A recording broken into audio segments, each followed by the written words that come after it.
চ্যানেলের সমস্ত ছাত্রছাত্রী, তোমাদের ক্লাস 9-এর আজকে আমি ক্লাস নিচ্ছি। 9-এর আমরা কবিতাটা পড়ছিলাম। কবি সত্যেন্দ্রনাথ দত্ত আমরা কবিতাটিতে খুব সুন্দর করে কিন্তু বাঙালিদের জয়গান গেয়েছেন। বাঙালিরা কি কি অসাধ্য সাধন করতে পারে, বাঙালিদের মধ্যে কতটা শক্তি আছে, সেটা আমাদের ভবিষ্যৎ প্রজন্মেরও জানা উচিত যে আমরা বাঙালিরা কি কি করতে পারি। তাই আমাদের সামনে সাধারণ কোনো বিপদ আসুক, পরিস্থিতি সেরকম আসুক, আমাদের ভেতরে কতটা জোর আছে সেটা কবি পাঠক শ্রেণীকে বোঝাতে চেয়েছেন। দেখো, আমরা প্রায় কবিতার শেষের দিকে এসেছি, আমাদের শেষ দুটো প্যারা বাকি আছে। একটা কথা আমি তোমাদের সব সময় বলি যে কবি বা সাহিত্যিকরা শুধুমাত্র তাদের লেখনীটা তোমাদের নোটস মুখস্থ করবার জন্য বা তোমাদের নাম্বার পাওয়ার জন্য লেখেননি।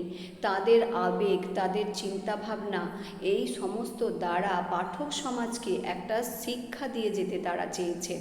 তাই প্রত্যেকটা কবিতার মধ্যে, প্রত্যেকটা গল্পের মধ্যে একটা করে শিক্ষা বা মূল্যবোধ লুকিয়ে থাকে। আমরা এখানে কি শিক্ষা পাচ্ছি? আমরা কবিতাটিতে আমরা জানতে পারছি যে আমাদের বাঙালিদের ভেতরে কতটা ক্ষমতা আছে, আমরা বাঙালিরা কতটা সবার থেকে এগিয়ে আছি, কত কত বিষয়ে আমাদের জ্ঞান আছে। শুধুমাত্র একটা বিষয়ের ওপরে ফোকাস নেই বাঙালিরা বিভিন্ন শাখার মধ্যে তাদের বুদ্ধি জ্ঞান প্রকাশ করে গেছেন। আমরা কবিতাটির প্রায় শেষ অংশে এসে গেছি। দেখো, শেষ দুটো প্যারা আমরা শুরু করব আজকে। বেতালের মুখে প্রশ্ন যে ছিল, আমরা নিয়েছি কেড়ে।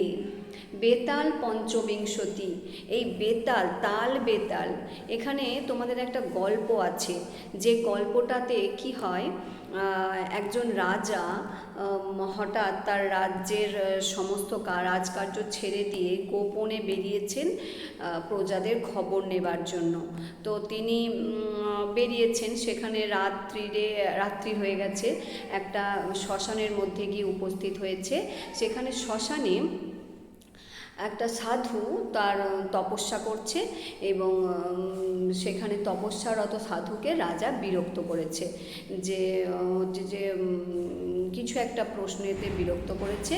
তো সেখানে দেখতে পাচ্ছে যে সাধু তখন তাকে বলেছে, ঠিক আছে তুমি আমাকে বিরক্ত করেছো, ঠিক আছে, কিন্তু তোমার একটা কাজ দিলাম, তুমি ওইখানে গাছের ডালে একটা মৃতদেহ ঝুলছে দেখবে, তুমি তাকে এখানে আনবার চেষ্টা করো। তুমি যদি তাকে আনতে পারো তাহলে তোমাকে আমি কোনো অভিশাপ দেব না।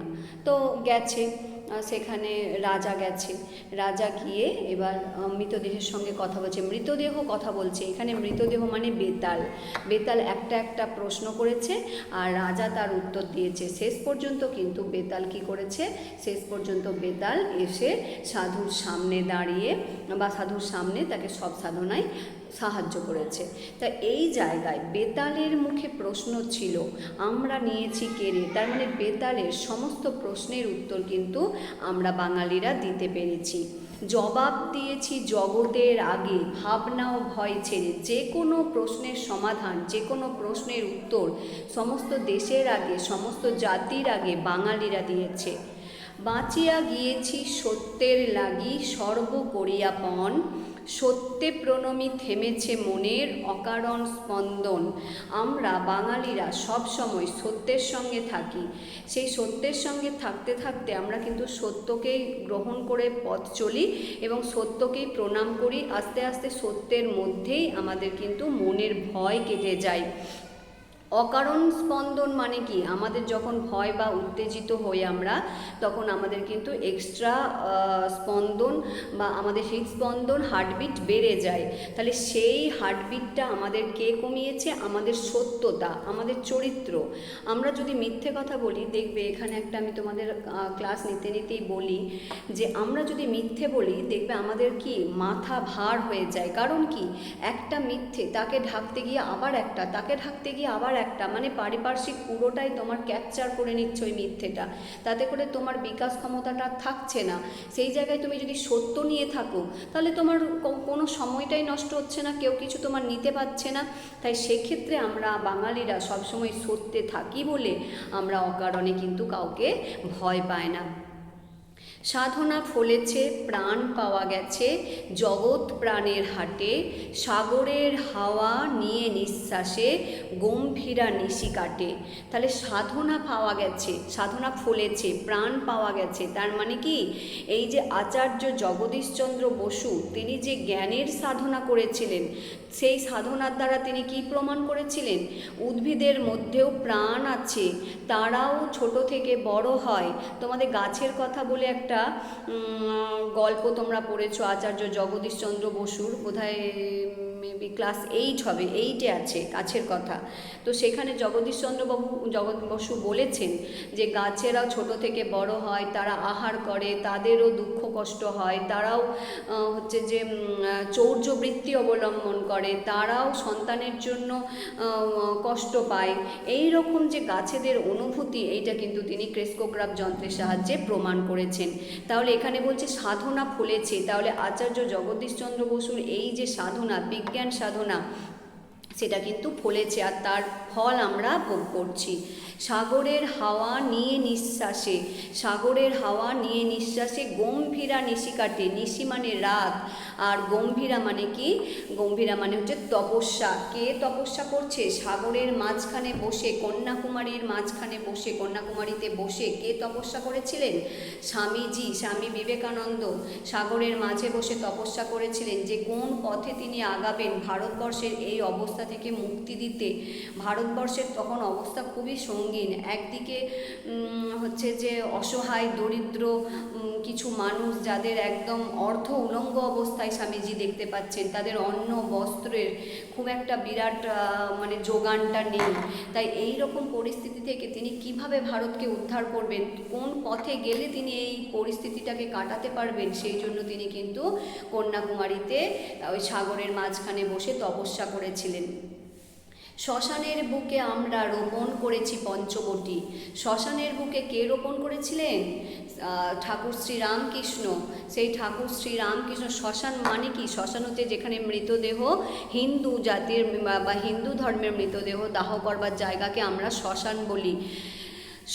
যেই স্থানে অবস্থান করে মৃতদেহ, সেইটাকে আমরা শ্মশান বলি। তো সেক্ষেত্রে শ্মশানে কে পঞ্চবটী রোপণ করেছিলেন? এখানে আর একটা জিনিস তোমরা লিখে রাখো পেন্সিল দিয়ে, পঞ্চবটী বলতে কোন কোন গাছ লাগিয়েছিলেন? অশ্বত্থ, বট, বেল, অশোক আর আমলকি। তা এই 5টা গাছ কিন্তু শ্রীরামকৃষ্ণ রোপণ করেছিলেন পঞ্চবটীতে। তাহারি ছায়ায় আমরা মিলাবো জগতের শতকোটি। সেই পঞ্চবটীতে কি হয়েছে? দক্ষিণেশ্বর কালী মন্দির, ভবতারিণী, মা ভবতারিণী মন্দির হয়েছে দক্ষিণেশ্বরে। সেখানে কিন্তু জাত পাত ধর্ম বর্ণ নির্বিশেষে মানুষ আসে এবং মা ভবতারিণীকে দর্শন করেন, পুজো দেন। সেই ক্ষেত্রে কিন্তু কোনো বাধা ধরা নেই। তাই জন্যই সেখানে কবি বলেছেন যে এই পঞ্চবটীতে আমরা জগতের শত কোটি মানুষকে মিলাবো। এই আমরা কবিতাটা তোমাদের যতটা কঠিন লাগছিল ফার্স্ট টাইম রিডিং পড়ে, আমি আশা করব তোমাদের কিন্তু অতটা কঠিন লাগছে না। যদি লাগে তাহলে আবার তোমরা একবার ভিডিওটা দেখবে এবং নিজেরা বারবার রিডিং করবে, মানেগুলো বোঝার চেষ্টা করবে। একটা কবিতার মানে যখনই তোমরা ধরতে পারবে তখন কিন্তু কবিতাটা আর কঠিন লাগবে না।